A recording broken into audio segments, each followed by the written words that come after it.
Today we're going to go over how to make rouleau straps, aka spaghetti straps. To make these, you're going to need some fabric, and you're also going to need some sort of cording that you can put in the middle of it. And you may have seen videos on this where people are using a little miniature spaghetti strap tube turner. Well, I think those things are practically impossible to use, and I feel like the little hook on them always comes off like halfway through. So frustrating. So today I'm going to show you a way that I think is much easier. So that's why we are using the cording/rope. You are going to love this. And the cording I'm going to be using today is this really narrow rope. You just need to make sure you're not using something that stretches. You could also use some really thick top stitching string or some yarn as well.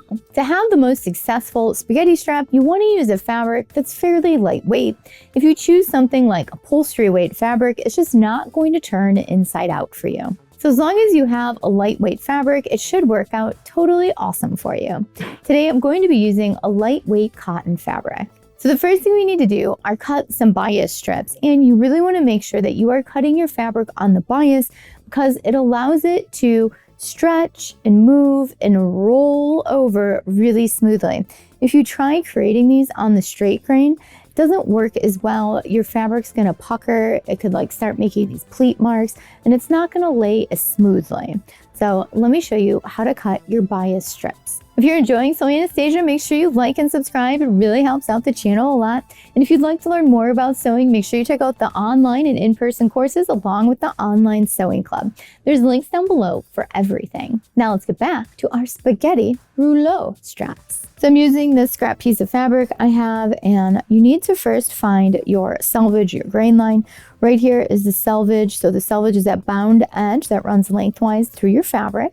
And I'm going to be using a quilting ruler, and it has the 45-degree angle marked on it. So we're going to place that on the grain line. And so this is going to give us an angle that's 45 degrees through the fabric, which is your bias. So the bias is always 45 degrees through the fabric, and this allows it to stretch. Because watch, if I pull my fabric on the straight grain, no stretch. I take it and I pull it on the bias, we've got some nice stretch there. So I have my ruler lined up with the 45, and now I can make my first cut. Now, after I make my first cut, I'm going to remove that piece of fabric, and I'm going to be making my strips 1 inch wide. This is a great width to start with because you want that spaghetti strap very small, but we still need seam allowance. So now I'm going to continue to cut strips until I have the length I need for my project, and you can always sew these strips together.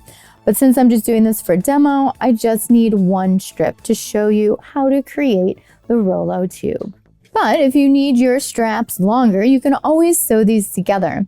And when you sew them together, you always want to sew them together on a 45-degree angle. So that way, when it flips back, you have this angled seam. This angled seam here is going to create less bulk when you're sewing because one end of the seam is here, the other one is here. So that way, when you fold it over, you have some bulk here and some bulk there.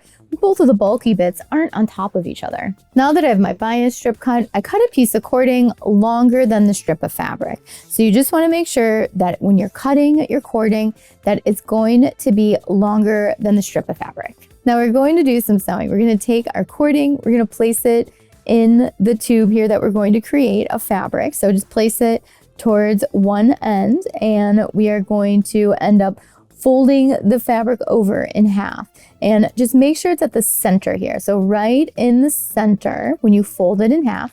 Now we're going to sew across the top to secure your rope or yarn or whatever it is you put in there. And then we're going to be sewing down the side of the fabric, making sure we don't catch the tube when we're sewing, but we want the tube to stay inside.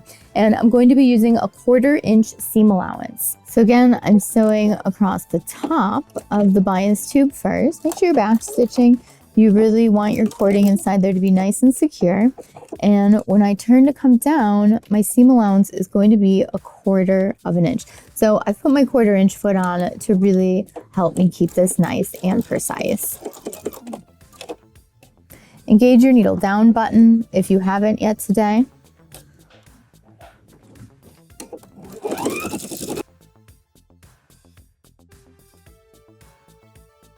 Back stitch when you get to the end. Let's take it out and turn our tube. Now I have my strap sewn up with the cording in it. So now here's where the magic really happens and where turning it right side out becomes very simple. If you've ever tried using a miniature tube turner, it's almost impossible. It's very frustrating. But this method, awesome. So when we're doing this, we can't just start bunching it up from the bottom, otherwise it's not gonna turn at the top. So we actually need to start turning at the top where you sewed across your rope. So just take a little bit, maybe like 1/2 inch, and then just give it a little pull. So the hardest part is getting it started in the beginning. And if you're having a hard time getting it started in the beginning, what you can do is just cut off a little bit of the fabric or your seam allowance at the top here, make it a little narrower so that way it really wants to start turning. So you can see I got it started and my fabric's starting to go to the inside of the tube. Now, if you are having a hard time starting that, you can always grab a little pair of pliers, hold the fold of the fabric and then pull, and then it'll give you some like leverage on it and it'll help it pull in. So I've got that started and now I'm just going to keep pulling. So you can see it working its way through the tube. And there it is.